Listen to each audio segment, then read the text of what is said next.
नमस्कार मंडळी. नवरात्रीची सांगता झालेली आहे आणि आता सर्व महिलांना वेध लागले आहे दिवाळीचे. त्यामुळे दिवाळीच्या तयारीची लगबग सुरू झालेली आहे.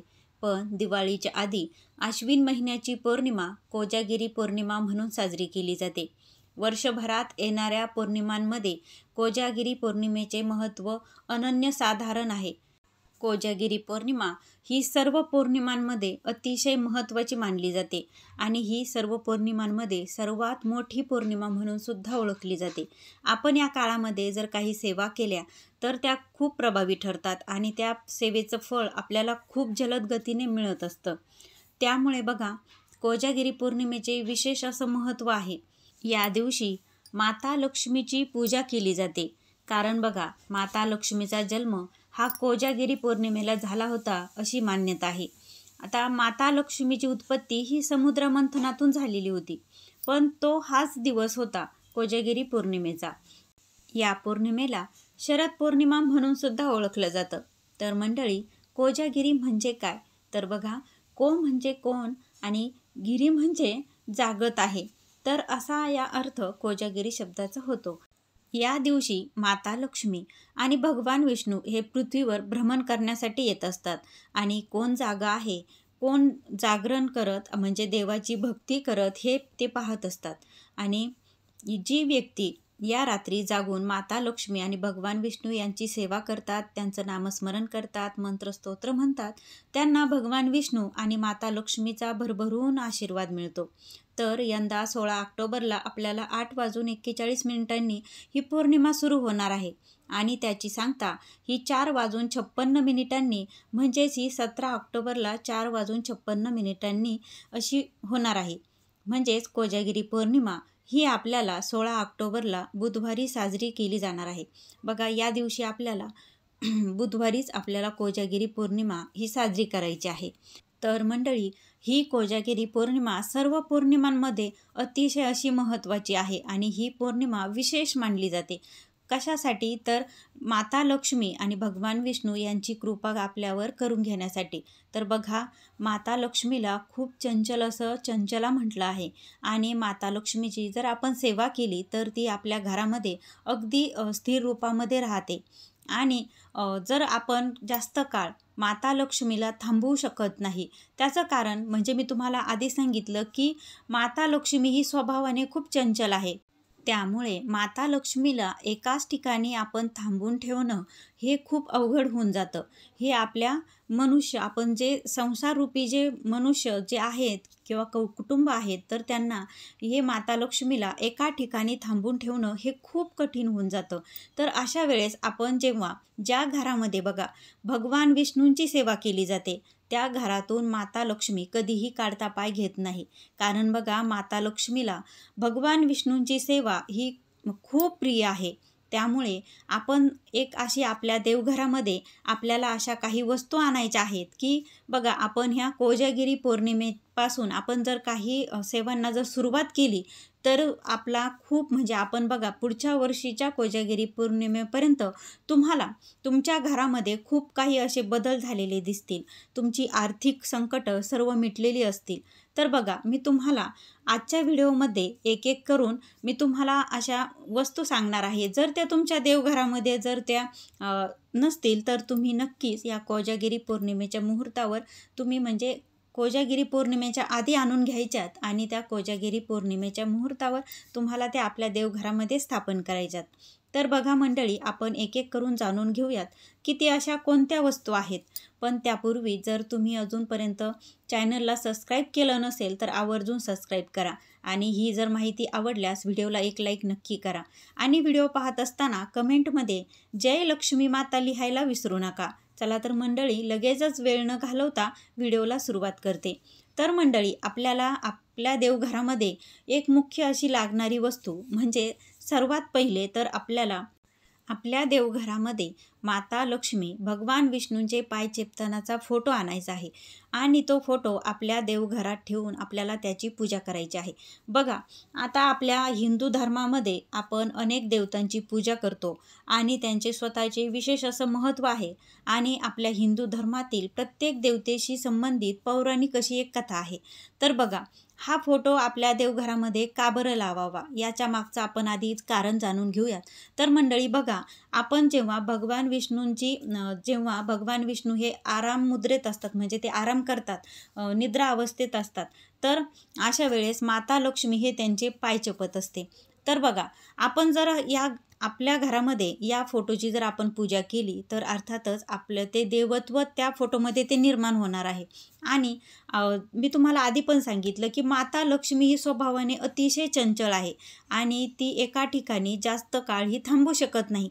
परंतु जेव्हा भगवान विष्णू जर आपल्या घरामध्ये आराम करणार आहेत तर अशा वेळेस माता लक्ष्मी निघूनच जाणार नाही. त्यामुळे आपण आपल्या देवघरामध्ये हा फोटो हा आपल्या देवघरात असायलाच हवा आणि आपण त्याची रोज नित्यनियमाने धूप आणि दीप दाखवून आपण त्याची पूजा करायची आहे. तर बघा, तुम्ही पुढच्या वर्षीच्या कोजागिरी पौर्णिमेपर्यंत याचा फरक तुम्हाला नक्कीच दिसून येईल. तेव्हा बघा मंडळी, जर तुमच्या देवघरामध्ये हा फोटो नसेल तर तुम्ही निश्चितच हा फोटो विकत आणून आपल्या देवघरामध्ये नक्की स्थापित करायचा आहे आणि त्याची रोज नित्यनियमाने पूजासुद्धा करायची आहे. तर मंडळी, खरं तर माता लक्ष्मी आणि भगवान विष्णू हे एकमेकांना अत्यंत पूरक असे मानले जातात. बघा, ज्या घरामध्ये या फोटोची पूजा केली जाते ना, त्या घरातून माता लक्ष्मी ही कधीही जात नाही. माता लक्ष्मी ही भगवान विष्णूंचे पाय चेपत राहते. तर बघा, या फोटोमागची अशी आख्यायिका आहे आणि ही खूप महत्त्वाची माहिती होती म्हणून मी तुम्हाला ही शेअर करत आहे. बघा, या फोटोला अत्यंत असं महत्त्व आहे.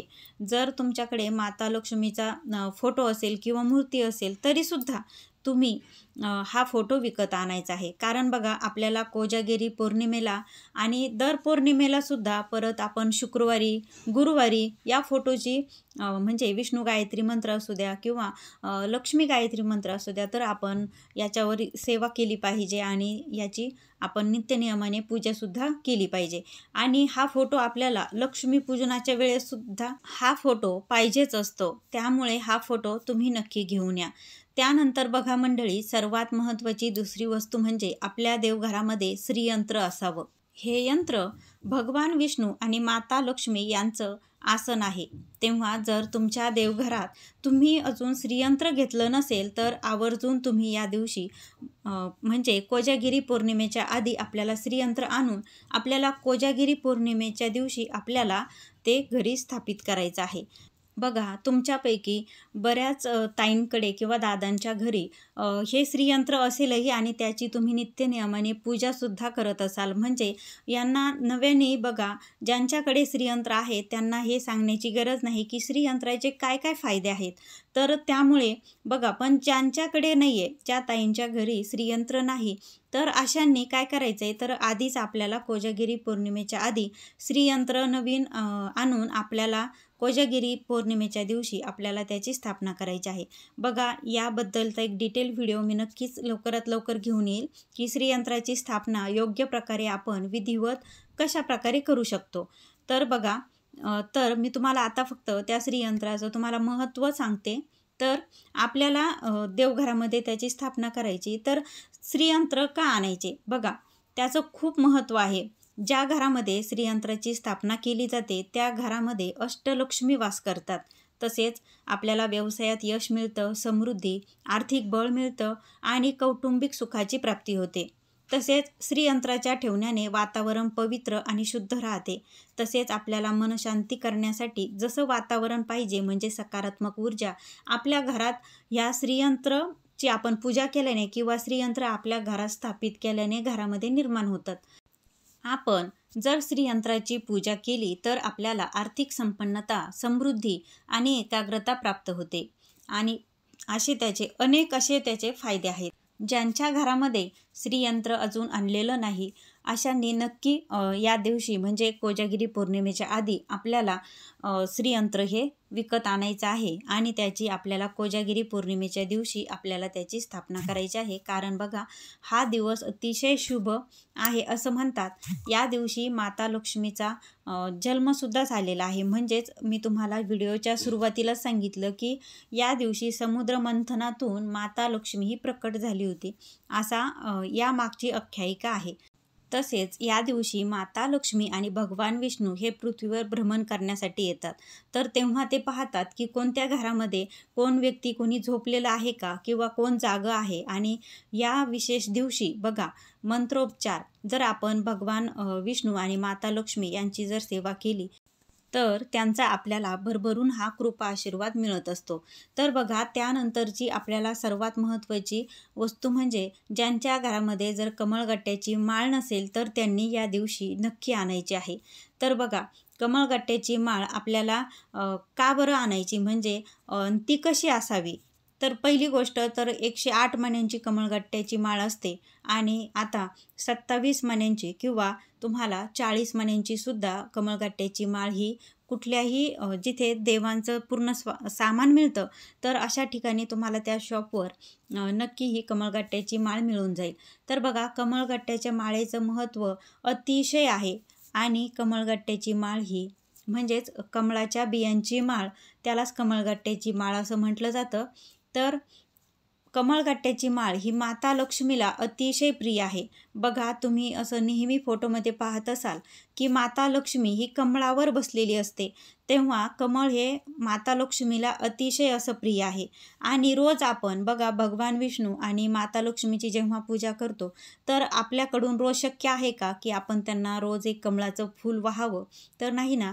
तर अशा वेळेस काय करायचे, जे आपल्या घरामध्ये श्रीयंत्र आहे तर आपण त्याच्या भोवतीसुद्धा आपण कमळगट्ट्याची माळ रोज अशी जर गुंडाळून ठेवली तर आपल्याला माता लक्ष्मीला 108 कमळ अर्पण केल्याचं पुण्य मिळत असतं. तेव्हा आपल्याला ही कमळगट्ट्याची माळ नक्की आणायची आहे. तसेच आपल्याला काही विशेष दिवशी म्हणजे शुक्रवारी, पौर्णिमा आणि दीपावली अशा दिवशी जर आपण कमळगट्ट्याच्या माळेवर विष्णू गायत्री मंत्र आणि लक्ष्मी गायत्री मंत्राचा जर आपण जप केला, म्हणजे 108 वेळा एक माळ अशी जर आपण पठण केली तर बघा, अचानक धनलाभ होण्याचे आपल्याला योग हे जुळून येत असतात, म्हणजे धनलाभ आपल्याला होत असतो. तर बघा, असे अनेक फायदे या कमळगट्ट्याच्या माळेचे आहेत. तेव्हा माता लक्ष्मीच्या पूजेमध्ये तुम्ही कमळगट्ट्याच्या माळेला अतिशय असं महत्त्व आहे. तेव्हा तुम्ही नक्की कोजागिरी पौर्णिमेच्या आधी ही कमळगट्ट्याची माळ नक्की विकत आणायची आहे. आणि आपल्याला कोजागिरी पौर्णिमेला आपल्या देवघरामध्ये त्याची स्थापना करायची, म्हणजे जेव्हा आपण श्रीयंत्र स्थापित करू तर त्यालासुद्धा आपल्याला त्याभोवती गुंडाळून ठेवायला कामं येईल. त्यानंतर त्याचा आणखी एक फायदा असा होईल की आपल्याला पौर्णिमेच्या दिवशी आपण त्यावर विष्णू गायत्री मंत्रसुद्धा म्हणू शकतो. त्यानंतर आपल्याला लक्ष्मी गायत्री मंत्रसुद्धा म्हणू शकतो. आणि नंतर आपण ते लक्ष्मीच्या फोटोला किंवा माता लक्ष्मी आणि भगवान विष्णू यांच्या फोटोला सुद्धा आपण ही माळ अशी घालू शकतो. जर तुमच्याकडे म्हणजे श्रीयंत्र नसेल आणि तुम्ही घेतलं नाही तर तुम्ही हे फोटोला सुद्धा घालू शकता. अन्यथा असं आपण श्रीयंत्राच्या भोवती ही माळ गुंडाळून ठेवायची असते. तर मंडळी, तुम्हाला या महत्त्वाच्या 3 वस्तू मी तुम्हाला ज्या सांगितल्या, जर तुमच्याकडे आधी असतील तर काही हरकत नाही, तुम्ही या दिवशी फक्त सेवा करा. आणि जर तुमच्या देवघरामध्ये ह्या वस्तू आधी नव्हत्या तर तुम्ही त्या नक्कीच आणून याची कोजागिरी पौर्णिमेच्या दिवशी स्थापना करायची आहे. किंवा तुम्ही यापैकी फक्त भगवान विष्णू आणि माता लक्ष्मी यांचा जरी फोटो आणला तरीसुद्धा चालेल, म्हणजे तुमच्या याच्यानुसार तुम्ही हे सर्व वस्तू एक एक करून त्या घेऊ शकता. आणि बघा, कोजागिरी पौर्णिमेच्या दिवशी तुम्ही सेवा करायला अजिबात चुकवू नका. बघा, आपल्या घरामध्ये कसली पण आर्थिक चणचण आपल्याला भासत नाही जर आपण कोजागिरी पौर्णिमेला माता लक्ष्मीची सेवा केली. आणि तुम्हाला आणखी एक मी इथे सांगू इच्छिते. बघा, ज्या घरामध्ये तुम्ही सत्यनारायण तुम्ही करत नाही, दर पौर्णिमेला बऱ्याच ठिकाणी सत्यनारायण केला जातो, पण ज्या महिला करत नाहीत तर त्यांनी या कोजागिरीपासून आपल्याला सत्यनारायणाला सुरुवात करायची आहे. तर बघा, तुम्ही पुढच्या कोजागिरीपर्यंत तुमच्या घरामध्ये अनेक असे तुम्हाला आर्थिक म्हणजे जी चणचण आहे ती तुम्हाला अजिबात भासणार नाही आणि तुम्हाला खूप बदल झालेले दिसतील. तेव्हा प्रत्येक माता भगिनींनी तुम्ही नक्की सत्यनारायणाची पूजासुद्धा दर पौर्णिमेला करायला सुरुवात करायची आहे. तर बघा मंडळी, तुम्हाला आजच्या व्हिडिओमधली माहिती कशी वाटली हे मला कमेंटद्वारे नक्की कळवा. आणि व्हिडिओ आवडल्यास व्हिडिओला लाईक करा, शेअर करा. आणि जर तुम्ही अजूनपर्यंत चॅनल सबस्क्राईब केलं नसेल तर नक्की सबस्क्राईब करा. भेटूया पुन्हा एका नवीन माहितीबरोबर. तोपर्यंत जय लक्ष्मी माता.